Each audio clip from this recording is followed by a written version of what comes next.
ना दिखाया जाए कि पत्नी रूठ कर भाग गई है और मैं मना रहा हूँ। ये कोई अटखेलियां नहीं चली हुई है। शादी कब हुई थी आपकी? 26 अप्रैल ईयर 2021। और ये फिर कब से शुरू हो गया? सर ये तो शादी के पहले भी इंसिडेंट हुआ है मार पिटाई का, लेकिन वो कहता है ना कि हम हर इंसान को मौका देते हैं, तो मैंने भी दिया सर, दिया।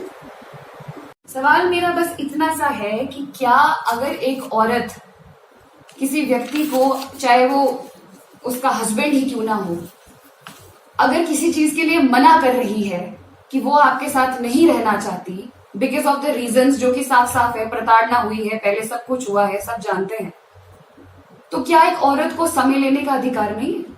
क्या एक औरत को सोचने का अधिकार नहीं है? क्या एक औरत उस पशु की तरह है जो खूंटे से बांध दी गई है और अगर वो पशु कहीं चला जाए चरने तो उसे हाँक के वापस ले आओ कि तू मेरी प्रॉपर्टी है?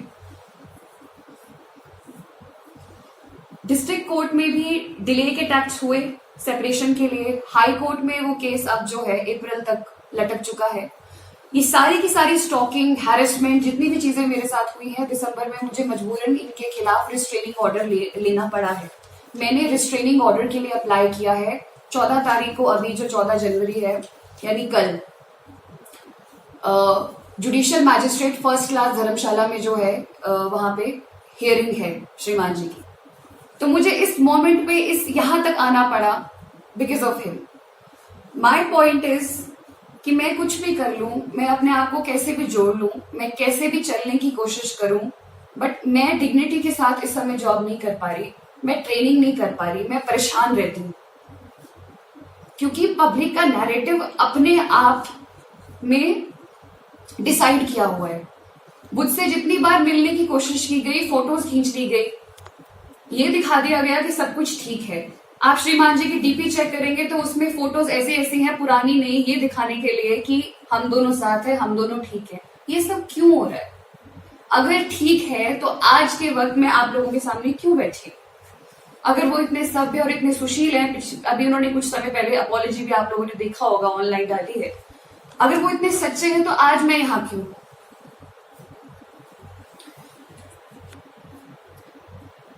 मेरा आज का पॉइंट यहाँ पे आने का सिर्फ इतना सा है, मैं ऑनरेबल सीएम साहब को रिक्वेस्ट करती हूँ, मैं honourable prime minister of the country को अपील करती हूँ कि सर, आप लोगों का नारा है बेटी बचाओ बेटी पढ़ाओ।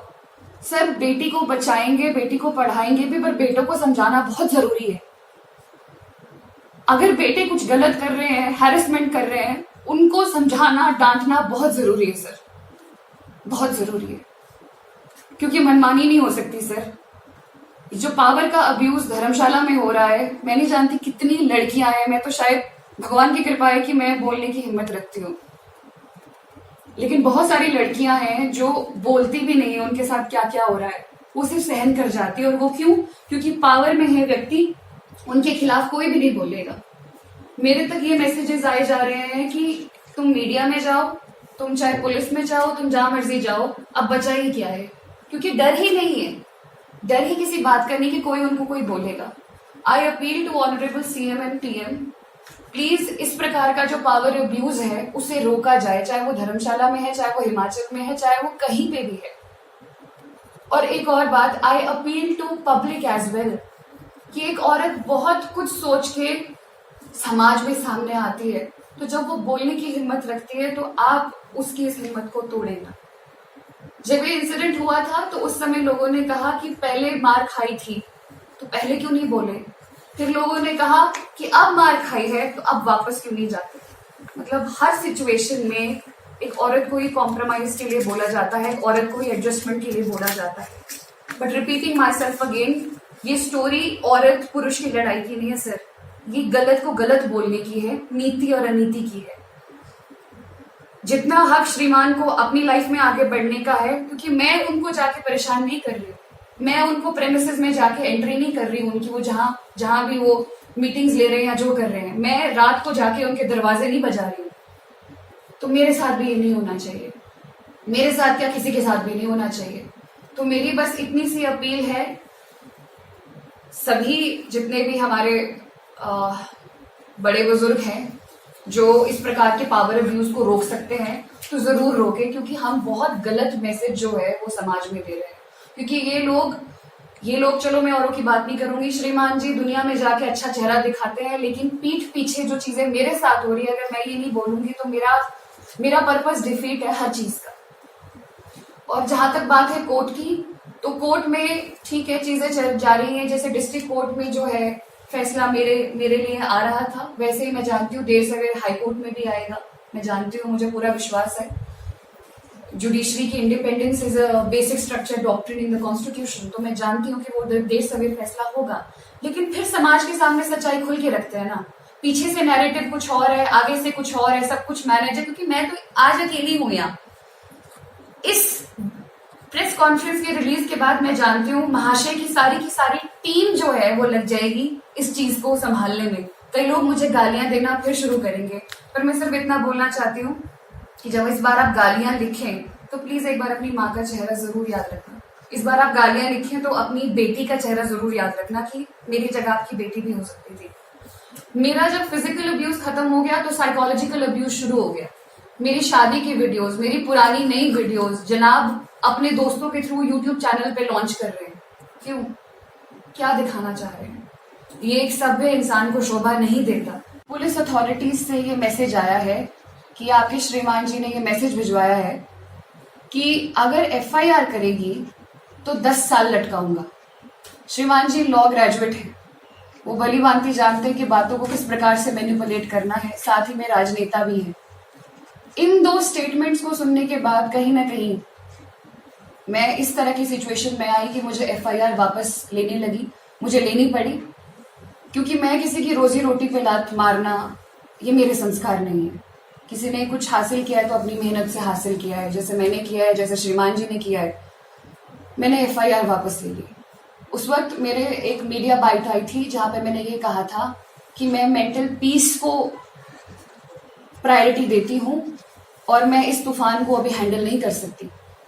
श्रीमान जी ने मैसेज भिजवाया था कि 10 साल तक डिवोर्स में लटकाऊंगा अगर एफआईआर करेगी। मैं म्यूचुअल सेपरेशन के लिए तैयार हूं। मैं आप सभी को बता दूं, शादी के 1 साल तक हम लोग डिवोर्स के लिए फाइल नहीं कर सकते अकॉर्डिंग टू द लॉ। इसीलिए हम लोग लीगल सेपरेशन नाम का एक शब्द है जिसको हम अप्लाई करते हैं। ये बात वहां से मेरे दिमाग में डाली गई कि म्यूचुअल सेपरेशन के लिए मैं रेडी हूं, अपना सहयोग दूंगा और हम इस चीज से आराम से भली भांति अलग हो जाएंगे। बट ये सिर्फ और सिर्फ नैरेटिव बिल्ड करने के लिए था, क्योंकि वहां से एफआईआर की तलवार उनके ऊपर से हट गई थी। और अब आगे जो उन्होंने किया वो किया शांत रहने का काम।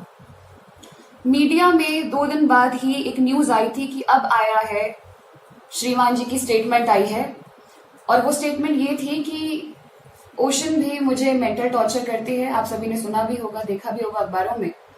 ओशन मुझे मेंटल टॉर्चर करती है, मेरे परिवार पे दबाव बनाती है और मुझे मेंटली भी परेशान करती है। लेकिन मैं अभी भी, ये पारिवारिक मामला है और इसे मनाने में लगा हुआ हूँ, सुलझाने में लगा हुआ हूँ। इस दौरान में जब मेरी श्रीमान जी से बात हुई, जब वो मुझसे बात करने आए, तो जब मैंने पूछा कि क्या वो स्टेटमेंट आपने दी है, तो वो साफ मुकर गए इस बात से। वो कहते हैं कि मीडिया वाले झूठ कह रहे हैं। मैंने मीडिया को ऐसी कोई भी स्टेटमेंट नहीं दी। जितने भी लीडिंग न्यूज़पेपर्स थे, इंडियन एक्सप्रेस तक, ट्रिब्यून तक, और जितने भी रीजनल पेपर्स थे, दिव्य हिमाचल, पंजाब केसरी, सब में ये बात आई थी कि विशाल नेहरिया की स्टेटमेंट आई है कि ओशन भी मेरे पे दबाव बनाती है। तो जब मैंने इस बात को पूछा कि आपने ये स्टेटमेंट दी थी, तो वहां पे वो मुकर गए। कहते हैं मीडिया झूठ बोलती है, मीडिया ने इस तरह से किया है। तो मैंने ये कहा, अगर आप एक प्रतिष्ठित व्यक्ति हैं और सच बोल रहे हैं तो आपको मीडिया को डेफेमेशन नोटिस देना चाहिए, क्योंकि अगर किसी ने गलत किया है तो गलत को गलत बोलना चाहिए। बट वो नोटिस आज तक नहीं गया और वो नोटिस कभी जाएगा भी नहीं। क्यों जाएगा? क्योंकि श्रीमान जी का झूठ वहां पे पकड़ा गया। मेरा केस जुलाई में डिस्ट्रिक्ट कोर्ट धर्मशाला में लगा था और उसके बाद से उसकी प्रोसीडिंग्स होती रही। मीडिएशन की डेट जो है वहां पे पड़ती रही। मीडिएशन में भी जनाब जो है वो फुली टैक्टिक्स जो उनके हैं, डिलेइंग टैक्टिक्स, वो यूज कर रहे थे। डिस्ट्रिक्ट कोर्ट में भी उन्होंने पूरी कोशिशें की। मेरे 2 वकील के सामने उनके 6 वकील, क्योंकि प्रतिष्ठित व्यक्ति हैं तो रिसोर्सेज भी ज्यादा है, सब कुछ ज्यादा है। वहां पे उन्होंने ये चीज ठान ली थी कि मैं इसको डिवोर्स नहीं दूंगा। मतलब ये तो वो वाली बात होगी कि बकरी है, जाएगी कहां तक, कसाई की तलवार से कब तक बचेगी। लीगल सेपरेशन में जब मीडिएशन हुई, मीडिएशन फेल हो गई, उसके बाद इन्होंने जो डिलेइंग टैक्ट्स अपनाया वो ये अपनाया कि इन्होंने डिस्ट्रिक्ट कोर्ट से वो केस ही हाई कोर्ट में ट्रांसफर कर दिया, एक एप्लीकेशन लगा के। मेरे पेरेंट्स, हम बहुत ही मध्यम वर्गीय परिवार से हैं, हम लोग कोर्ट आते थे, ये तो श्रीमान जी कोर्ट भी नहीं आते थे, इनकी जगह इनके एडवोकेट्स आ रहे हैं। फुल ऑन हैरेसमेंट चली हुई है, वहां कोर्ट में भी चली हुई है। मेरी मम्मी, मेरे पिताजी सब खड़े हुए हैं लाइन में, मेरी मम्मी हाथ जोड़ के बोल रही है, जज को भी कह रही है कि सर आप सुन लीजिए, ये तंग कर रहा है, पीछे से स्टॉकिंग कर रहा है। मैं हिपा में रही ट्रेनिंग में, मुझे इतना परेशान किया गया, हिपा में घुसने की कोशिश की गई, मुझे ढली चौक में कंप्लेंट करनी पड़ी पुलिस स्टेशन में। मैं अपने ट्रिप पे गई थी राजस्थान, वहां पे भी इन्होंने मेरे को फोन करके आधी रात को अननोन नंबर से ड्रिंक की हुई हालत में गाली गलौज किया, मुझे मेरी मदर के लिए इतनी गंदी बातें बोली। Calls, messages, stalking. जब मैं शिमला से धर्मशाला आती थी डिस्ट्रिक्ट कोर्ट के लिए, तो मीडिएशन के वक्त भी ये क्या करते थे, ये स्टॉक कर लेते थे कि मेरी गाड़ी, कौन सी गाड़ी में मैं जा रही हूं। और ये मुझे इन्होंने 2-3 बार हमीरपुर में रोका, मेरी गाड़ी के एकदम आगे आ गए और मैं एक्सीडेंट होने से बची। छोटी सी गाड़ी थी, कोई सुजुकी, उसमें बहुत सारे लोग भरे हुए हैं और एक प्रतिष्ठित व्यक्ति जो कि जनता का चुना हुआ प्रतिनिधि है, वो इस प्रकार की हरकतें करता पाया गया है। द थिंग इज, जिस प्रकार महाशय को अपनी लाइफ में डिग्निटी के साथ रहने का हक है, उसी प्रकार मुझे भी मेरी छोटी सी नौकरी में डिग्निटी के साथ रहने का पूरा हक होना चाहिए। तो फिर मेरे पल्ले ये स्टॉकिंग क्यों, मेरे पल्ले ये हैरेसमेंट क्यों, मेरे पल्ले ये मेंटल एगनी क्यों? क्या मुझे हक नहीं है कि मैं भी रिस्पेक्टफुली अपनी जॉब कर सकूं? जोगिंदर नगर में मेरी ट्रेनिंग थी, वहां पे भी इन्होंने घुसने की कोशिश करी। मैंने एएसपी कांगड़ा को तुरंत कंप्लेन करी। डीएसपी कांगड़ा ने इनको, जितनी मुझे रिपोर्ट आई, इन्होंने डीएसपी कांगड़ा ने इन्हें बुलाया, पुलिस में बोला हमने इनको बुलाया था, इनको समझा दिया है, वार्निंग दे दी है कि ये आपको जो है फॉलो नहीं करेंगे, तंग नहीं करेंगे, उस हिसाब से आप चिंता ना कीजिए। 15 दिन जब तक विधानसभा थी तब तक माहौल शांत रहा, और विधानसभा खत्म होने के बाद ही मैं हमीरपुर में थी। हमीरपुर में मेरी ट्रेनिंग चली हुई थी तकरीबन 1 महीना। तो अभी 1.5-2 हफ्ते पहले इन्होंने क्या किया कि ट्रांजिट का बहाना लेके ये सर्किट हाउस में हमीरपुर में रात को वहां पे आ गए। इनका पीए, इनका पीएसओ मेरी खिड़की के बाहर सर्वेलेंस करते रहे। मतलब मैं इनकी धर्म पत्नी हूँ, ये देख लीजिए आप। खिड़की के बाहर सर्वेलेंस करते रहे कि मैडम का रूम नंबर कौन सा है। जब उन दोनों ने देख लिया कि मैडम 103 कमरे में रह रही हैं, उसके बाद से श्रीमान जी रात को लगभग 11 बजे से लेके 1 बजे तक मेरी खिड़की के नीचे जोर जोर से सिगरेटों पे सिगरेटें और जोर जोर से फोन पे बात कर रहे हैं। हाँ, तू 7,000 बंदा लेकर आ जा, तू ऐसा कर ले। कौन सा प्रतिष्ठित और सभ्य व्यक्ति अपनी पत्नी को डराता है, मैं ये पूछना चाहती हूँ। अगर वो इतना सीधा और सभ्य व्यक्ति है तो ये कौन सा तरीका है? जब रात को 1 बजे, मैं उस रात सो नहीं पाई, मैं 1 बजे मेरे कमरे के बाहर जोर जोर से दरवाजा खटखटाया जाता है कि जैसे खोल। मैंने नहीं खोला, मैंने तुरंत एएसपी कांगड़ा को, एएसपी हमीरपुर को मैंने पहले ही बता दिया था। मुझे एएसपी साहब ने कहा कि कुछ भी होगा तो आप मुझे बता देना। जोर से दरवाजा बजा और फिर मैं डर गई, मैं सहम गई, और फिर उसके बाद वो चले गए वहां से। सुबह हाथ में पट्टी बंधी हुई थी, ये बोल के कि मेरा हाल तो पूछ लो। 2 दिन बाद वो पट्टी गायब। तो क्या नौटंकी करना भी इसमें, मतलब ये इस पेशे में है? टू द सीएम ऑल्सो, इस प्रकार के पावर अब्यूज को रोका जाए, झूठे नैरेटिव्स को तोड़ा जाए और मुझे डिग्निटी के साथ जीने दिया जाए। Because right to life under article 21 वो मैं भी डिजर्व करती हूँ। मैं भी धर्मशाला से हूँ, मैं भी हिमाचल से हूँ, मैं भी इंडिया से हूँ। So this is what I want to appeal. Thank you so much.